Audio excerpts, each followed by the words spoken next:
वैद्यकीय संशोधन भाग 24 हिंदी वैद्य दिलीप गाडगिल पुणे। प्राणायाम। तो मैं प्राणायाम की बात कर रहा था और इसी के जरिए सभी प्रकार के रोग दुरुस्त हो सकते हैं ऐसा कहना है और कुछ करने की आवश्यकता नहीं है। सिर्फ ये योग्य रीति से योग्य तरीके से करना चाहिए, यही बात महत्वपूर्ण है। और वैसे ये कहे तो आसान है, कहे तो मुश्किल भी इस प्रकार का है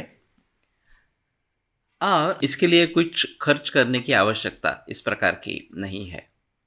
फिर भी इसका प्रचलन जितना होना चाहिए था उतना तो नहीं हुआ है।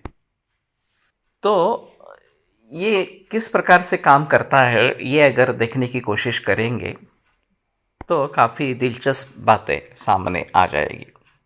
हमारे यहाँ आयुर्वेद में एक कोष्ठ शाखा गति करके बताई गई है। कुछ कोष्ठ या कुछ अवयव इस प्रकार के होते हैं कि जहाँ से दोष, जिनको शाखा कहा जाता है, ये टेक्निकल टर्म है, रक्तादि धातु और त्वक ये शाखा ये है, जिसको बाह्य रोग मार्ग इस प्रकार का कहा जाता है।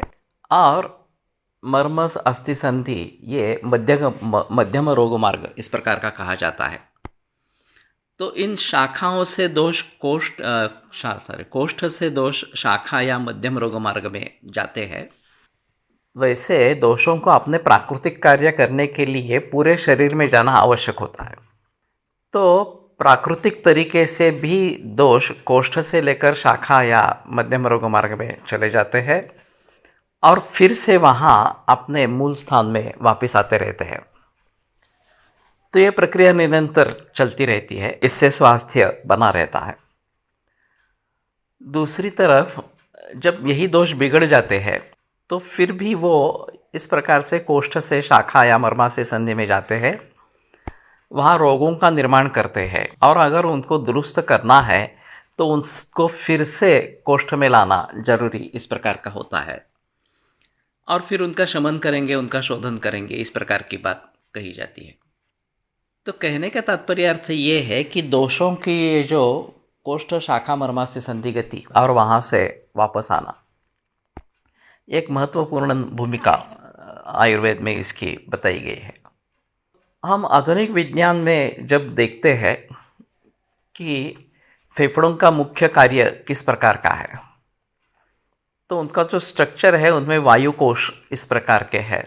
जब हम हवा अंदर लेते हैं तो इस वायु कोश के ऊपर रक्त वह सिरा, इनका एक जालक इस प्रकार का होता है और फिर वहाँ एक गैसियस एक्सचेंज होता है। हवा में जो ऑक्सीजन है वो रक्त में स्थित हीमोग्लोबिन एब्सॉर्ब कर लेता है और इससे रक्त शुद्ध हो जाता है और ये रक्त टिश्यू रेस्पिरेशन में बनाया हुआ जो कार्बन डाइऑक्साइड वो लेके आता है, वो कार्बन डाइऑक्साइड फिर से फेफड़ों में छोड़ देते हैं। तो जब आगे उच्छ्वास होता है तो वो कार्बन डाइऑक्साइड बाहर फेंका जाता है। यह हमने शाला से लेकर सीखा है। इसमें आधुनिक एनाटॉमी के आधार पर एक हृदय का भी रोल है। जो भी इस प्रकार का शुद्ध रक्त हो गया जिसमें ऑक्सीजन आ गया और कार्बन डाइऑक्साइड दूर हो गया उससे, वो शुद्ध रक्त हृदय में आता है। हृदय के द्वारा पूरे शरीर में विक्षेपित इस प्रकार का होता है और फिर जब वो टिश्यू लेवल पर पहुंचता है तो वहाँ ऑक्सीजन टिश्यूज़ को दिया जाता है और उनके यहाँ जो कार्बन डाइऑक्साइड निर्माण हुआ है वो रक्त में आ जाता है, हीमोग्लोबिन से जुड़ जाता है।